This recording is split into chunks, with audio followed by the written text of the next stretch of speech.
નમસ્કાર. ચાલો આજે આપણે બિઝનેસની દુનિયાના બે બહુ જ જરૂરી રિપોર્ટ્સને સમજીએ. એક છે વ્યક્તિગત રિપોર્ટ અને બીજો છે સમિતિ રિપોર્ટ. આપણે આને એકદમ સરળ ભાષામાં સમજીશું. તો શરૂ કરીએ. તો આજે આપણે શું જોવાના છીએ? જો આપણે એક કોમન પ્રોબ્લેમથી શરૂ કરીશું, પછી બંને પ્રકારના રિપોર્ટ્સ શું છે એ સમજીશું, એમની વચ્ચેનો ફરક શું છે એ જોઈશું, એના મુખ્ય ભાગોને સમજીશું અને છેલ્લે પરીક્ષા માટે એક ફટાફટ સારાંશ પણ લઈશું. સારું, તો સૌથી પહેલો સવાલ, આ બે અલગ અલગ રિપોર્ટ્સની જરૂર જ કેમ પડે છે? ચાલો એક સિચ્યુએશન વિચારીએ. માની લો કે કોઈ કંપનીનો સેલિંગ અચાનક ડાઉન થઈ જાય છે. તો હવે એ લોકો શું કરશે? બસ આ જ પ્રોબ્લેમ આપણને આજના ટોપિક પર લઈ જાય છે. હવે આ પ્રોબ્લેમને સોલ્વ કરવા માટે એમની પાસે બે મુખ્ય રસ્તા છે. કાં તો એ લોકો કોઈ એક એક્સપર્ટને કામ સોંપે અથવા તો પછી એક્સપર્ટ્સની એક આખી ટીમ બનાવે.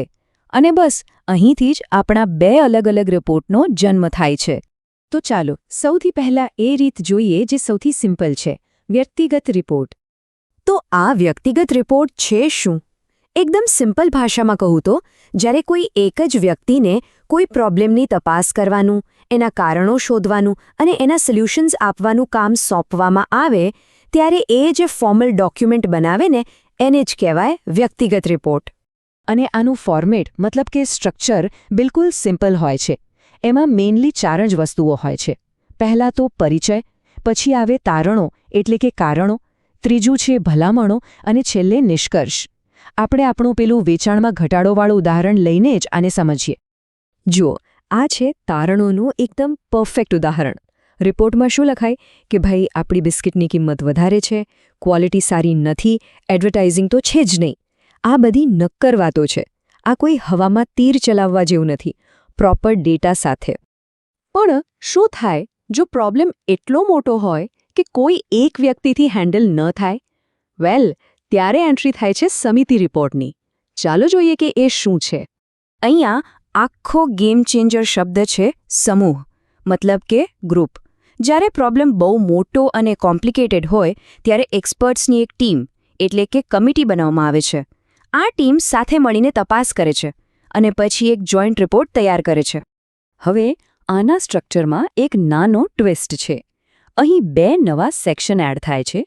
પહેલું ટર્મ્સ ઓફ રેફરન્સ અને બીજું પ્રોસિજર. બાકી બધું જેમ કે તારણો અને ભલામણો એ બધું તો પહેલાં જેવું જ રહે છે. કોઈ પણ બિઝનેસમાં રિપોર્ટને સમજવો એ ખૂબ જ જરૂરી સ્કિલ છે.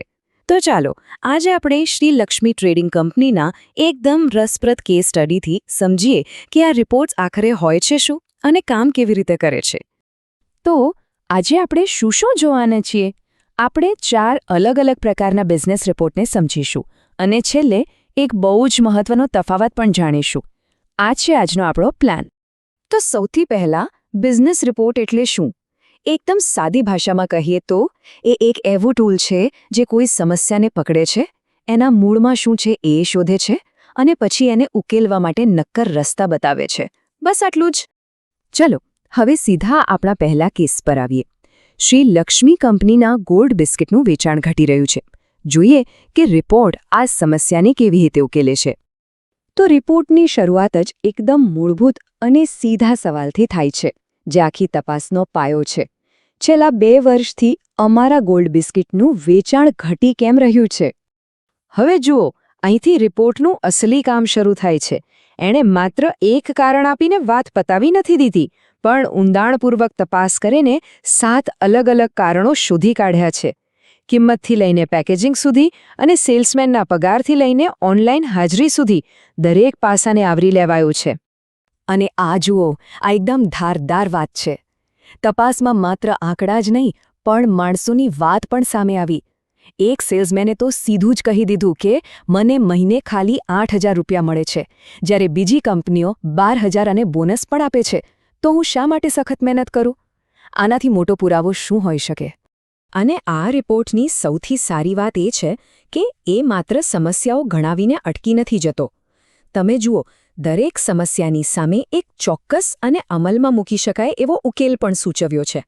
જેમ કે કિંમત વધારે છે તો 8-10% ઘટાડો, જાહેરાત નથી તો લોકલ ન્યૂઝ અને સોશિયલ મીડિયાનો ઉપયોગ કરો, એકદમ સ્પષ્ટ એક્શન પ્લાન.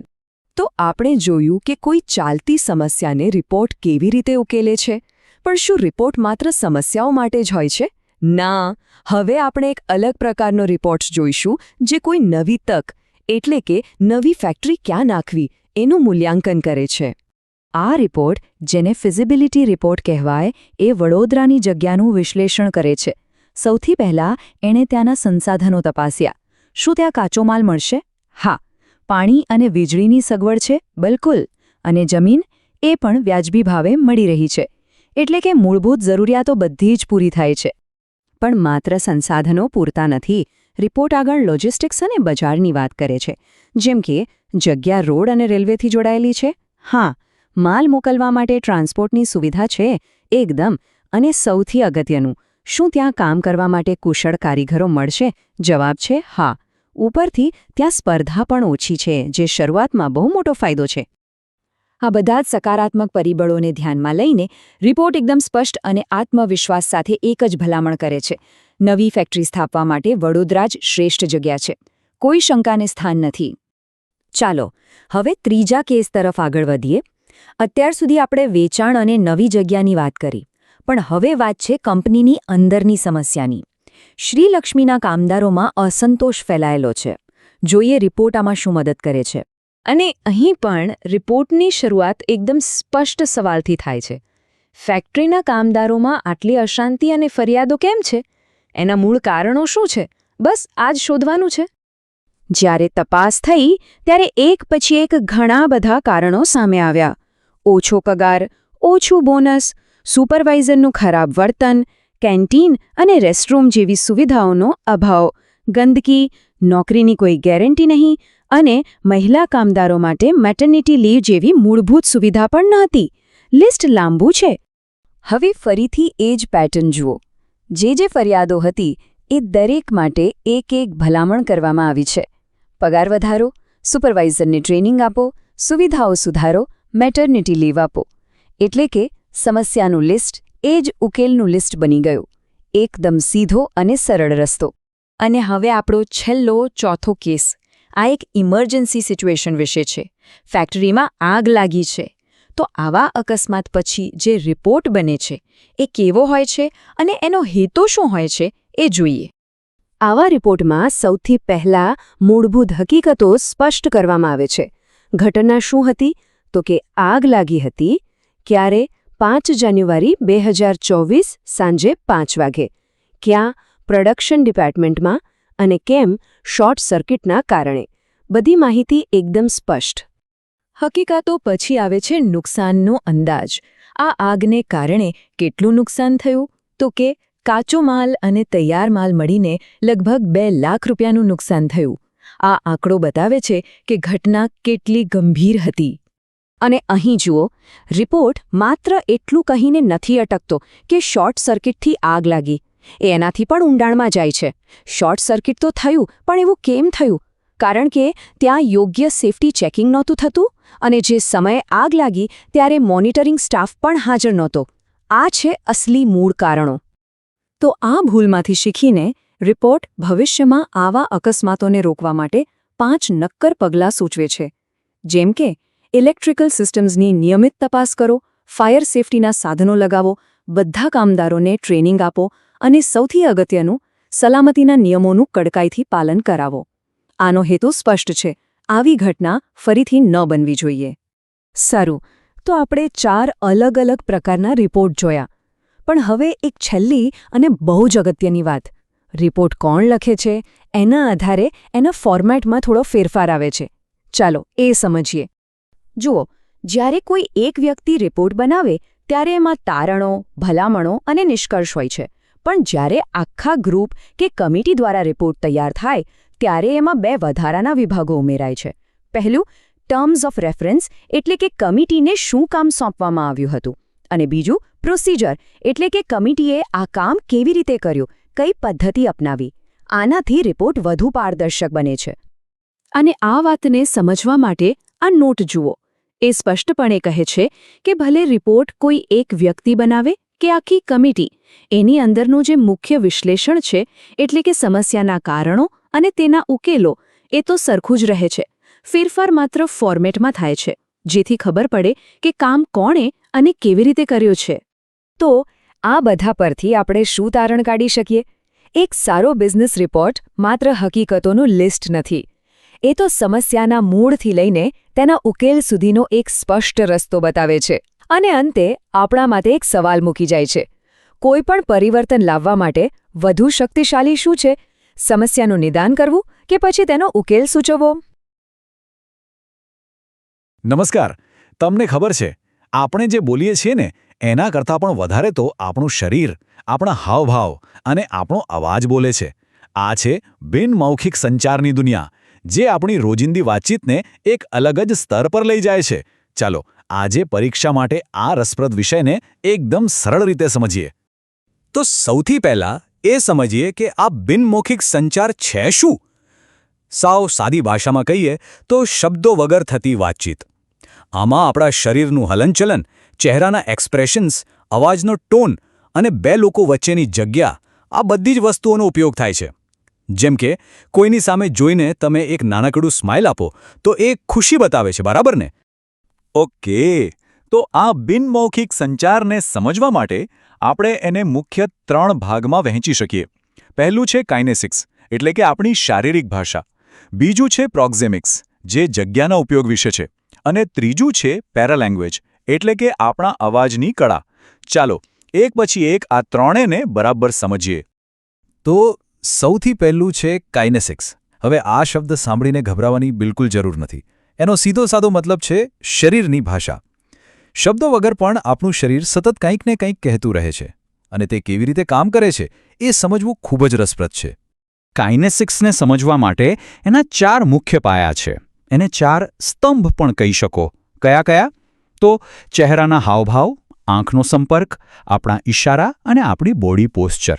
ચાલો હવે આ દરેકમાં થોડા ઊંડા ઉતરીએ. આપણા ચહેરા જેવું પાવરફુલ ટૂલ બીજું કોઈ નથી. અને સૌથી મજાની વાત શું છે ખબર છે? દુનિયાના કોઈ પણ ખૂણામાં જાઓ, ખુશી, દુઃખ, ગુસ્સો, આ બધી લાગણીઓ માટે ચહેરાના હાવભાવ લગભગ સરખા જ હોય છે. એટલે જ તો એને યુનિવર્સલ લેંગ્વેજ કહેવાય છે. જુઓ, આ તો આપણે રોજ કરીએ છીએ. સ્માઇલ કરીએ મતલબ ખુશી અથવા ફ્રેન્ડલીનેસ. કોઈ વાત ન ગમે તો આપણી ભ્રમરો ચડી જાય છે. કોઈ નવી વાત સાંભળીને આશ્ચર્ય થાય તો આંખો અને ભ્રમરો મોટી થઈ જાય છે. અને ગુસ્સો આવે તો હોઠ ભીંસાઈ જાય છે. સાવ સિમ્પલ. હવે વાત કરીએ આંખોની. Eye contact. કોઈની સાથે વાત કરતી વખતે આંખોમાં જોઈને વાત કરવાથી શું દેખાય? તમારો કોન્ફિડન્સ, તમારો ઇન્ટરેસ્ટ અને તમારી પ્રામાણિકતા. એનાથી સાંભળનારને એવું લાગે છે કે એમની વાત પર ધ્યાન આપવામાં આવી રહ્યું છે. પણ અહીંયા એક વાત ખાસ ધ્યાન રાખવાની છે. કેટલો આઈ કોન્ટેક્ટ કરવો એ બહુ જરૂરી છે. બરાબર પ્રમાણમાં કરો તો આત્મવિશ્વાસ દેખાય. પણ જો તમે આંખો જ ન મિલાવો તો એવું લાગે કે તમે ગભરાયેલા છો અથવા તમને વાતમાં રસ નથી. અને હા, કોઈની સામે સતત તાકી રહેવાથી એમને અજીબ લાગી શકે છે. ચાલો હવે આવીએ આપણા હાથ, માથા અને શરીરના હલનચલન પર, જેને આપણે કહીએ છીએ જેસ્ચર્સ અથવા તો હાવભાવ. આ હાવભાવ આપણી વાતને વધારે ક્લિયર અને ઇન્ટરેસ્ટિંગ બનાવે છે, ખરું ને? આ તો આપણે રોજ વાપરીએ છીએ. બાય બાય માટે હાથ હલાવો, રસ્તો બતાવવા આંગળી ચીંધવી, હા કહેવા માથું હલાવવું અને ના માટે માથું ધૂણાવવું. આ બધા આપણા જેસ્ચર્સ છે. અને કાઇનેસિક્સનો છેલ્લો પણ એટલો જ ઇમ્પોર્ટન્ટ ભાગ છે આપણી મુદ્રા, એટલે કે આપણી પોસ્ચર. આપણે કેવી રીતે ઊભા રહીએ છીએ, કેવી રીતે બેસીએ છીએ, એના પરથી આપણા કોન્ફિડન્સ અને એટીટ્યૂડનો અંદાજો આવી જાય છે. જુઓ, જો કોઈ વ્યક્તિ એકદમ ટટ્ટાર ઊભી રહે અથવા બેસે તો તરત જ એવું લાગે કે આ વ્યક્તિ કોન્ફિડન્ટ અને ડિસિપ્લિન છે. પણ એની સામે જો કોઈ આમ ઝૂકીને બેઠું હોય તો એનાથી થાક, આળસ અથવા ક્યાંક ને ક્યાંક આત્મવિશ્વાસની કમી દેખાય છે. સારું, તો આ હતું કાઇનેસિક્સ. હવે ચાલો બીજા મુખ્ય પ્રકાર પર જઈએ, પ્રોક્સેમિક્સ. આ શબ્દ જગ્યા એટલે કે સ્પેસ સાથે જોડાયેલો છે. આપણે વાત કરતી વખતે બીજા લોકોથી કેટલા દૂર કે નજીક ઊભા રહીએ છીએ એ આપણા સંબંધો વિશે ઘણું બધું કહી જાય છે. તમે ક્યારેય વિચાર્યું છે કે 2 લોકો વચ્ચેનું અંતર પણ વાત કરી શકે છે? જી હા, એમની વચ્ચે કેટલી જગ્યા છે એના પરથી એમના સંબંધ કેવા છે, નજીકના છે, ફોર્મલ છે કે પછી અજાણ્યા છે, એ બધું જ ખબર પડી જાય છે. તો પ્રોક્ઝેમિક્સમાં મુખ્યત્વે 4 પ્રકારની જગ્યા હોય છે. પહેલી છે ઘનિષ્ઠ જગ્યા, જે ફક્ત આપણા પરિવારના સભ્યો, કે પાર્ટનર જેવા એકદમ નજીકના લોકો માટે હોય છે. પછી આવે છે વ્યક્તિગત જગ્યા, જે આપણે આપણા મિત્રો સાથે વાત કરતી વખતે રાખીએ છીએ. ત્રીજી છે સામાજિક જગ્યા. આનો ઉપયોગ ઓફિસ મીટિંગ કે ઇન્ટરવ્યૂ જેવી ફોર્મલ જગ્યાએ થાય છે. અને છેલ્લી છે સાર્વજનિક જગ્યા, જે મોટા સમૂહને સંબોધતી વખતે જેમ કે ક્લાસરૂમમાં ટીચર અને સ્ટુડન્ટ્સ વચ્ચે હોય છે. અને હવે આપણે આવી ગયા છીએ આપણા છેલ્લા અને સૌથી રસપ્રદ પ્રકાર પર, પેરા લેંગ્વેજ. આને સમજવું બહુ જ મજાનું છે. આનો સીધો મતલબ છે કે તમે શું બોલો છો એ મહત્વનું નથી, પણ તમે એને કેવી રીતે બોલો છો એ વધારે મહત્વનું છે. મતલબ કે તમારા અવાજનો ટોન, સ્પીડ, બધું જ. ચાલો એક સરખામણી જોઈએ. એક જ વાક્ય છે, પણ જો તમે એને એકદમ નરમ અને વિનયથી બોલો તો એ આદર બતાવે છે, પણ એ જ વાક્ય જો તમે કડક અને ગુસ્સાવાળા ટોનમાં બોલો તો અર્થ આખો બદલાઈ જાય. એ ગુસ્સો અને ચીડ બતાવે છે. એવી જ રીતે બોલવાની સ્પીડ પણ ઘણું કહે છે. કોઈ બહુ જ ફટાફટ બોલી રહ્યું હોય તો ઘણીવાર એવું લાગે કે એ નર્વસ છે. જ્યારે કોઈ ધીમે અને સ્પષ્ટ રીતે બોલે તો એનાથી એમનો આત્મવિશ્વાસ અને વિષય પરની એમની સમજ દેખાય છે. આ એકદમ પરફેક્ટ ઉદાહરણ છે. માની લો કોઈ તમને પૂછે, કેમ છો? અને તમે કહો, હું ઠીક છું. પણ જો તમારો અવાજ ધીમો અને ઉદાસ હોય તો સાંભળનાર તરત સમજી જશે કે તમે ઠીક નથી. જોયું? તમારા શબ્દો ઠીક છું કહે છે, પણ તમારો અવાજ સાચું બોલી રહ્યો છે. આ જ તો પેરા લેંગ્વેજની તાકાત છે. ચાલો, તો અત્યાર સુધી આપણે જે કંઈ પણ સમજ્યા એને પરીક્ષાના દૃષ્ટિકોણથી ફટાફટ રિવાઇઝ કરી લઈએ. મુખ્ય મુદ્દાઓ પર એક નજર નાખીએ. તો યાદ શું રાખવાનું છે? પહેલું, બિનમૌખિક સંચાર એટલે શબ્દો વગરની વાતચીત. બીજું, એના 3 મુખ્ય પ્રકાર: કાઇનેસિક્સ, પ્રોક્સિમિક્સ અને પેરાલેંગ્વેજ. કાઇનેસિક્સની અંદર ચહેરાના હાવભાવ, આંખનો સંપર્ક, ઇશારા અને મુદ્રા આવે. પ્રોક્સિમિક્સમાં 4 પ્રકારની જગ્યા: ઘનિષ્ઠ, વ્યક્તિગત, સામાજિક અને સાર્વજનિક. અને પેરાલેંગ્વેજમાં અવાજનો ટોન, પિચ, વોલ્યુમ અને સ્પીડ. બસ આટલું યાદ રાખો એટલે ઘણું. અને જો આ બધું યાદ રાખવામાં થોડું અઘરું લાગતું હોય તો ચાલો એને એકદમ જ સરળ બનાવી દઈએ. એક ફાસ્ટ રિવિઝન કરીએ. આખા ટોપિકને બસ આ 3 સવાલોથી યાદ રાખી લો. કાઇનેસિક્સ એટલે શરીર શું કહે છે, પ્રોક્સિમિક્સ એટલે અંતર શું કહે છે, અને પેરાલેંગ્વેજ એટલે અવાજ શું કહે છે. બસ આટલું જ છે ને, એકદમ સહેલું. તો હવે એક સવાલ તમારા માટે. જરા વિચારો, આપણી રોજિંદી વાતચીતમાં આપણે જે શબ્દો બોલીએ છીએ એ વધારે પાવરફુલ છે કે પછી આપણી બોડી લેંગ્વેજ અને અવાજનો ટોન? આના પર વિચાર કરશો ને તો આ વિષયનું સાચું મહત્વ સમજાઈ જશે. નમસ્કાર. ચાલો આજે આપણે પરીક્ષા માટેના એકદમ ઇમ્પોર્ટન્ટ ટોપિક પર વાત કરીએ, સંચારના અવરોધો. હવે આ એવો વિષય છે ને જે ખાલી પરીક્ષામાં જ નહીં પણ આપણી રોજબરોજની લાઈફમાં પણ બહુ જ કામ લાગે છે. ચાલો એક કોમન અનુભવથી શરૂઆત કરીએ. એવું ક્યારે બન્યું છે કે આપણે કંઈક કહેવા માંગતા હોઈએ અને સાંભળનાર સાવ અલગ જ સમજી બેસે? બસ આ જે ગેરસમજ થાય છે ને એ જ આપણને સમજાવે છે કે સંચારના અવરોધોને સમજવા કેટલા જરૂરી છે. તો સૌથી પહેલાં એ સમજીએ કે આ સંચારના અવરોધો એટલે કે બેરિયર્સ ટુ કમ્યુનિકેશન આખરે છે શું? ચાલો એની એકદમ સિમ્પલ અને ચોક્કસ વ્યાખ્યા જોઈએ, જે પરીક્ષામાં લખવા માટે પરફેક્ટ રહેશે. તો આનો સીધો મતલબ એ થયો કે આ એવી અડચણો છે જે આપણા મેસેજને એના સાચા અર્થમાં સામેવાળી વ્યક્તિ સુધી પહોંચવા દેતી નથી. અને આને લીધે જ બધી ગેરસમજ ઊભી થાય છે અને આખી વાતચીતનો હેતુ જ માર્યો જાય છે. ચાલો હવે આપણે આ અવરોધોના મુખ્ય પ્રકારો પર આવીએ. સૌથી પહેલો પ્રકાર છે ભાષાકીય અવરોધો, જેને સેમેન્ટિક બેરિયર્સ પણ કહેવાય છે. ક્યારેક આપણી ભાષા, આપણા શબ્દો જ સૌથી મોટી મુશ્કેલી બની જાય છે. જુઓ, ભાષાકીય અવરોધનું સૌથી મોટું કારણ એ છે કે એક જ શબ્દના ઘણા બધા અર્થ નીકળતા હોય છે, અને જ્યારે આવું થાય ત્યારે કન્ફ્યુઝન થવાની પૂરેપૂરી શક્યતા રહે છે. એક મસ્ત ઉદાહરણ લઈએ. ધારો કે કોઈ કહે કે હું બેંક પર છું, તો શું સમજવું? એ વ્યક્તિ પૈસાની લેવડ-દેવડ કરતી બેંકમાં છે કે પછી કોઈ નદીના કિનારે બેઠી છે? આ જે મૂંઝવણ ઊભી થઈ, બસ આ જ છે ક્લાસિક સિમેન્ટિક બેરિયર. એટલું જ નહીં, બીજા પણ કારણો છે. જેમ કે સરખા ઉચ્ચારવાળા શબ્દો, બહુ જગરા ટેકનિકલ શબ્દો વાપરવા, અથવા તો વાક્યમાં ખોટી જગ્યાએ ભાર દઈને બોલવું. ક્યારેક તો કોઈ શબ્દ સાથે જોડાયેલો આપણો પર્સનલ અનુભવ પણ એનો અર્થ બદલી નાખે છે. ઓકે, તો હવે બીજા પ્રકારના અવરોધો પર આવીએ. આ અવરોધો શબ્દોને કારણે નહીં પણ આપણા મન, આપણી લાગણીઓ અને આપણી આસપાસની સામાજિક પરિસ્થિતિઓમાંથી પેદા થાય છે. આ બધા અવરોધોની જડ આપણી માનસિકતામાં છે. જેમ કે બંધ મન રાખીને કોઈની વાત સાંભળવી, વાત પૂરી થાય એ પહેલાં જ રિએક્ટ કરી દેવું કે પછી ખાલી પોતાની જ વાતને પકડી રાખવી. આ બધું જ સારી વાતચીતને રોકે છે. આમાં પદનો અવરોધ એટલે કે સ્ટેટસ બેરિયર બહુ જ રસપ્રદ છે.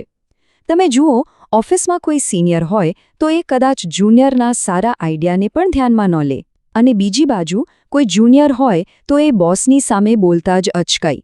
બંને કેસમાં શું થયું? સાચી વાતચીત તો થઈ જ નહીં. તો ઠીક છે, આપણે સમસ્યાઓ તો સમજી લીધી, પણ સૌથી મોટો સવાલ એ છે કે આ અવરોધોને હટાવવા કઈ રીતે? તો ચાલો હવે એના સોલ્યુશન્સ એટલે કે ઉપાયો પર ધ્યાન આપીએ. આનો ઉકેલ બહુ સિમ્પલ છે. બસ 2 સ્ટેપ યાદ રાખવાના છે. પહેલું, ભાષાના અવરોધો માટે હંમેશા સરળ અને સ્પષ્ટ ભાષા વાપરો.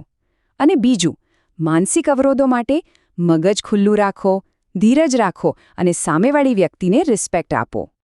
ચાલો તો ફટાફટ એક ક્વિક રિવિઝન કરી લઈએ. અત્યાર સુધી આપણે જે પણ શીખ્યા એના મુખ્ય મુદ્દા ઉપર એક નજર નાખી લઈએ, જેથી બધું બરાબર યાદ રહી જાય. આ સ્લાઇડ પર આખી વાતનો સાર આવી જાય છે. જુઓ, ભાષાકીય અવરોધોનો સંબંધ શબ્દો અને ભાષા સાથે છે, જ્યારે સામાજિક માનસિક અવરોધોનો સંબંધ લોકોની લાગણીઓ અને તેમના વલણ સાથે છે. એકદમ ક્લિયર. અને આ એક વાત હંમેશા યાદ રાખવા જેવી છે કે સાચો અર્થ ફક્ત શબ્દોમાં નથી હોતો. સાચો અર્થ તો બોલનાર અને સાંભળનાર વ્યક્તિની અંદર છુપાયેલો હોય છે. અને અંતમાં એક સવાલ સાથે આ ચર્ચા પૂરી કરીએ. આપણે જે અલગ અલગ અવરોધોની વાત કરી, એમાંથી કયો અવરોધ આપણી પોતાની વાતચીતમાં સૌથી વધારે નડતર રૂપ બને છે? આના પર વિચારવું એ જ એક સારા કમ્યુનિકેટર બનવા તરફનું પહેલું પગલું છે.